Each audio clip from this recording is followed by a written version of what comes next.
two countries are rooted in the biblical heritage.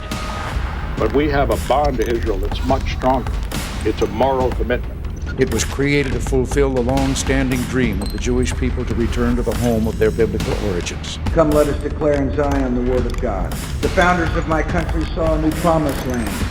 America's commitment to Israel's security is rock solid and unwavering. Jerusalem will be the capital of Israel, and I have said that before, and I will say it again. I recognized Jerusalem as the capital of Israel. You need not be a Jew to be a Zionist. I am a Zionist. बिस्मिल्लाहिर्रहमानिर्रहीम। Israel के नाजायज़ और नापाक वजूद से लेकर अब तक अमेरिका का इससे रिलेशन बहुत पुराना है, लेकिन आखिर अमेरिका इज़राइल को क्यों इतनी शिद्दत से सपोर्ट करता रहा है, इसके लिए तारीखी पसे मंज़र पर निगाह बहुत ज़रूरी है। Let me explain something about what is called the Jewish lobby in this country.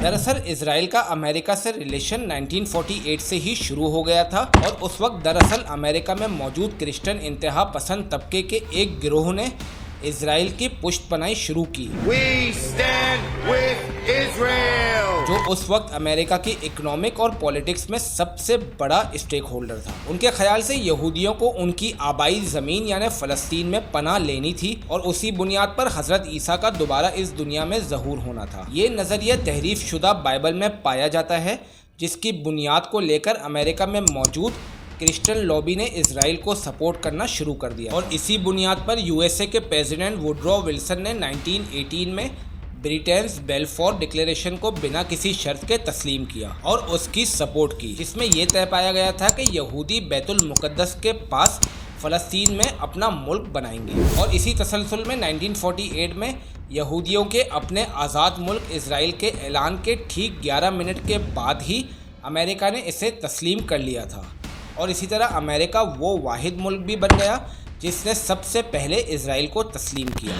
We have to bring in a considerable immigration into a small country. क्योंकि ज़ायोनिज़्म के वजूद को दरअसल अमेरिका ने ही वजूद दिया है और ये वो अमेरिकी सियासी पैतरा है जो मजहब मसीही के नाम पर शुरू किया गया। और उसके बाद 1960 में पहली बार अमेरिकन प्रेसिडेंट कैनेडी ने हॉक मिसाइल सिस्टम को इजराइल के हवाले किया ताकि वो अपनी सरहदों की हिफाजत कर सके और ये अमेरिका की पुष्टपनाही ही थी कि जिसकी वजह से 1967 में होने वाली 6 दिनों की जंग इजराइल ने जीतकर मुकम्मल तौर पर अपना कंट्रोल फ़लस्तीन में हासिल करने का इरादा कर लिया।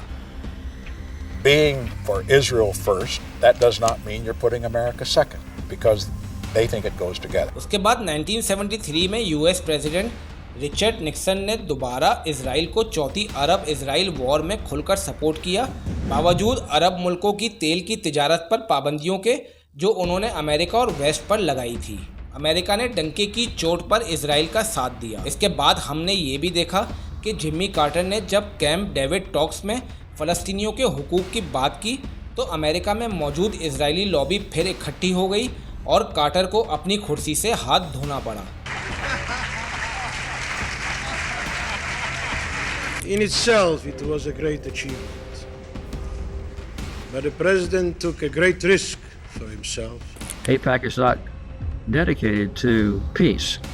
They're dedicated to inducing the maximum support in America, in the White House, in the Congress, and in the public media. Carter के बाद आने वाले रोनाल्ड रेगन ने भी इजराइल की इमदाद, सपोर्ट और पुष्टपनाही को जारी रखा और फिर उसने इजराइल के साथ फ्री ट्रेड एग्रीमेंट पर साइन करने के साथ साथ इजराइल को नॉन नेटो एलाई के खिताब से भी नवाज दिया।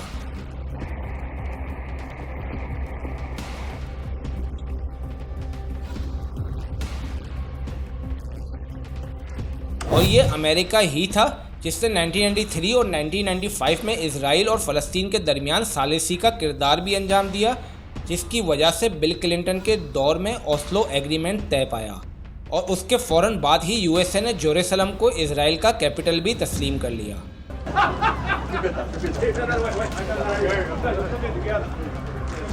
The alliance between our governments is unbreakable. Yet the source of our friendship runs deeper than any treaty. 2003 में दूसरी इंतिफादा मूवमेंट के दौरान यूएसए ने इजराइल को $9 बिलियन का इमदादी पैकेज भी दिया और फिर 2007 में $30 बिलियन भी दिए। उसके बाद 2011 में ओबामा एडमिनिस्ट्रेशन ने यूएन की रेजोल्यूशन जिसका मकसद इजराइल को फ़लस्तीनी इलाकों में गैर कानूनी कब्ज़ों को रोकना था, इसको वीटो कर दिया। And Jerusalem will remain the capital of Israel and it must remain undivided. और 2016 के इख्तितामी महीनों में यूएस ने इजराइल को सबसे बड़ी मिलिट्री एड पैकेज से भी नवाजा जो $38 बिलियन थी, जो 2028 तक मरहलावार होनी थी। What it does is provide an assurance and a foundation for the kinds of ongoing military and intelligence cooperation. Israel has no greater friend than the United States of America, and America has no greater friend than Israel. इसी तरह Donald Trump भी अपने बड़ों की तरह Israel की खुशामद में पीछे नहीं रहा, जिसमें उसने न सिर्फ खुलकर इजराइल की मदद की बल्कि डील ऑफ द सेंचुरी भी साइन की, जिसका बुनियादी मकसद इजराइल की हिफाजत था और फ़लस्तीनियों के मज़ीद इलाकों पर कब्जे पर अमेरिकी रजामंदी थी। I recognized Jerusalem as the capital of Israel. जब 2021 में इंटरनेशनल क्रिमिनल कोर्ट ने ये आश्कार किया कि वो इजराइल के वॉर क्राइम को दुनिया के सामने लाएंगे, तो ये अमेरिका ही था जिसने आईसीसी के तमाम तर प्रोसिक्यूटर की अमेरिका में एंट्री को बैन कर दिया था।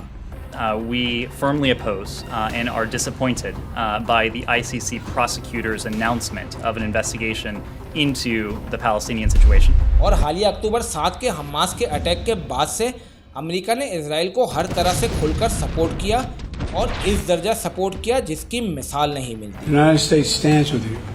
We will continue to have Israel's back. जबकि एक book the Israel lobby and the US foreign policy में प्रोफेसर जॉन और स्टीफन ने इस बात का खुलकर एतराफ़ किया है कि अब यूएस फॉरेन पॉलिसी जो इजराइल की हिमायत याफ्ता थी अपनी डायरेक्शन को खोती चली जा रही है और अब वो वक्त दूर नहीं कि जब इजराइल तो यकीनन नाबूद होगा ही, लेकिन साथ अपने सपोर्टर खास तौर पे अमेरिका को भी साथ लेकर डूबेगा। अगर आपको ये वीडियो पसंद आई हो तो इसे लाइक कर दूसरों से ज़रूर शेयर कर दें।